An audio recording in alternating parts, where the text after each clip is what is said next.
বিসমিল্লাহির রহমানির রহিম। তার চাইতে অত্যাচারী কে, যে আল্লাহর পক্ষ থেকে তার কাছে প্রমাণিত সাক্ষ্যকে গোপন করে। আল্লাহ তোমাদের কর্ম সম্পর্কে বেখবর নন। সে সম্প্রদায় অতীত হয়ে গেছে, তারা যা করেছে তা তাদের জন্যে, এবং তোমরা যা করছো তা তোমাদের জন্যে। তাদের কর্ম সম্পর্কে তোমাদের জিজ্ঞেস করা হবে না। এখন নির্বোধেরা বলবে, কিসে মুসলমানদের ফিরিয়ে দিল তাদের ওই ক্যাবলা থেকে যার উপর তারা ছিল। আপনি বলুন, পূর্ব ও পশ্চিম আল্লাহরই, তিনি যাকে ইচ্ছা সরল পথে চালান। এমনিভাবে আমি তোমাদেরকে মধ্যপন্থী সম্প্রদায় করেছি, যাতে করে তোমরা সাক্ষ্যদাতা হও মানবমণ্ডলীর জন্যে, এবং যাতে রসুল সাক্ষ্যদাতা হন তোমাদের জন্যে। আপনি যে ক্যাবলার উপর ছিলেন তাকে আমি এজন্যই ক্যাবলা করেছিলাম, যাতে একথা প্রতীয়মান হয় যে কে রাসূলের অনুসারী থাকে আর কে পিঠ টান দেয়।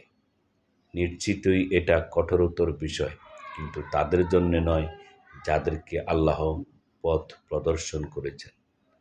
আল্লাহ এমন নন যে তোমাদের ঈমান নষ্ট করে দেবেন। নিশ্চয়ই আল্লাহ মানুষের প্রতি অত্যন্ত স্নেহশীল, করুণাময়। নিশ্চয়ই আমি আপনাকে বারবার আকাশের দিকে তাকাতে দেখি, অতএব অবশ্যই আমি আপনাকে সেই ক্যাবলার দিকে ঘুরিয়ে দেব যাকে আপনি পছন্দ করেন। এখন আপনি মসজিদুল হারামের দিকে মুখ করুন, এবং তোমরা যেখানেই থাকো সেদিকে মুখ করো। যারা আহলে কিতাব তারা অবশ্যই জানে যে এটাই ঠিক পালনকর্তার পক্ষ থেকে। আল্লাহ বেখবর নন সে সমস্ত কর্ম সম্পর্কে যা তারা করে। যদি আপনি আহলে কিতাবদের কাছে সমুদয় নিদর্শন উপস্থিত করেন, তবু তারা আপনার ক্যাবলা মেনে নেবে না, এবং আপনিও তাদের ক্যাবলা মানেন না। তারাও একে অন্যের ক্যাবলা মানে না।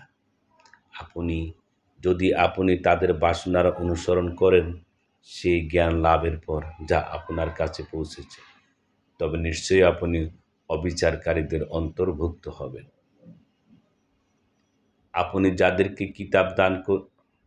আমি যাদেরকে কিতাব দান করেছি তারা তাকে চেনে, যেমন করে চেনে নিজেদের পুত্রদেরকে।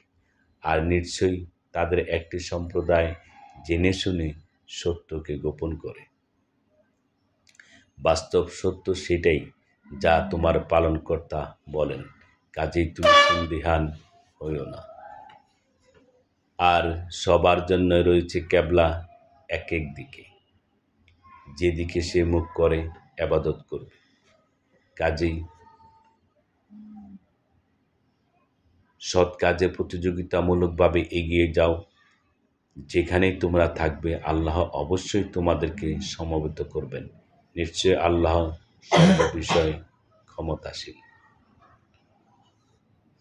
আর যে স্থান থেকে তুমি বের হও, নিজের মুখ মসজিদে হারামের দিকে ফেরাও। নিঃসন্দেহে এটাই হলো তোমার পালনকর্তার পক্ষ থেকে নির্ধারিত বাস্তব সত্য। বস্তুত তোমার পালনকর্তা তোমাদের কার্যকলাপ সম্পর্কে অবহিত নন।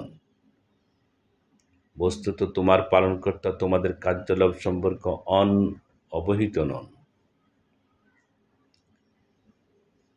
আর তোমরা যেখান থেকে বেরিয়ে আসো এবং যেখানে অবস্থান করো সেদিকেই মুখ ফিরাও, যাতে করে মানুষের জন্য তোমাদের সাথে ঝগড়া করার অবকাশ না থাকে। অবশ্য যারা অবিবেচক তাদের কথা আলাদা, কাজেই তাদের আপত্তিতে ভীত হইও না। আমাকেই ভয় করো, যাতে আমি তোমাদের জন্য আমার অনুগ্রহ সমূহ পূর্ণ করে দিই, এবং তাতে যেন তোমরা সরল পথ প্রাপ্ত হও। যেমন আমি পাঠিয়েছি তোমাদেরই মধ্য থেকে তোমাদের জন্য একজন রসূল, যিনি তোমাদের নিকট আমার বাণীসমূহ পাঠ করেন এবং তোমাদের পবিত্র করবেন, আর তোমাদের শিক্ষা দেবেন কিতাব ও তার তত্ত্ব জ্ঞান, এবং শিক্ষা দিবেন এমন বিষয় যা কখনো তোমরা জানতে না। সুতরাং তোমরা আমাকে স্মরণ করো, আমি তোমাদের স্মরণ রাখব, এবং আমার কৃতজ্ঞতা প্রকাশ করো, অকৃতজ্ঞ হইও না। হে মুমিনগণ, তোমরা ধৈর্য ও নামাজের মাধ্যমে সাহায্য প্রার্থনা করো। নিশ্চিতই আল্লাহ ধৈর্যশীলদের সাথে রয়েছেন। আর যারা আল্লাহর রাস্তায় নিহত হয় তাদের মৃত্যু বলো না, বরং তারা জীবিত, কিন্তু তোমরা তা বুঝো না। এবং অবশ্যই আমি তোমাদিগকে পরীক্ষা করব কিছুটা ভয়, ক্ষুধা, মাল ও জানের ক্ষতি ও ফসল বিনষ্টের মাধ্যমে। তবে সুসংবাদ দাও সবরকারীদের। যখন তারা বিপদে পতিত হয় তখন বলে, নিশ্চয়ই আমরা সবাই আল্লাহর জন্য এবং আমরা সবাই তার সান্নিধ্যে ফিরে যাব। তারা সে সমস্ত লোক যাদের প্রতি আল্লাহর অপরন্ত অনুগ্রহ ও রহমত রয়েছে, এবং এসব লোকরাই হেদায়েত প্রাপ্ত। নিঃসন্দেহে সাফা ও মারোয়া আল্লাহ তাআলার নিদর্শনগুলোর অন্যতম।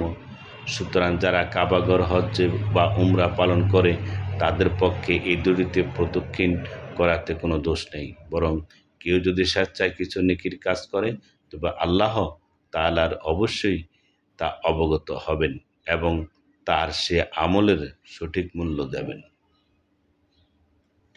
নিশ্চয়ই যারা গোপন করে আমি যেসব বিস্তারিত তথ্য এবং হেদায়েতের কথা নাজিল করেছি মানুষের জন্য কিতাবের মধ্যে বিস্তারিত বর্ণনা করার পরও সে সমস্ত লোকের প্রতি আল্লাহর অভিসম্পাত এবং অন্যান্য অভিসম্পাদকারীগণেরও। তবে যারা তওবা করে এবং বর্ণিত তথ্যাদির সংশোধন করে মানুষের কাছে তা বর্ণনা করে দেয় সে সমস্ত লোকের তওবা আমি কবুল করি, এবং আমি তওবা কবুলকারী পরম দয়ালু।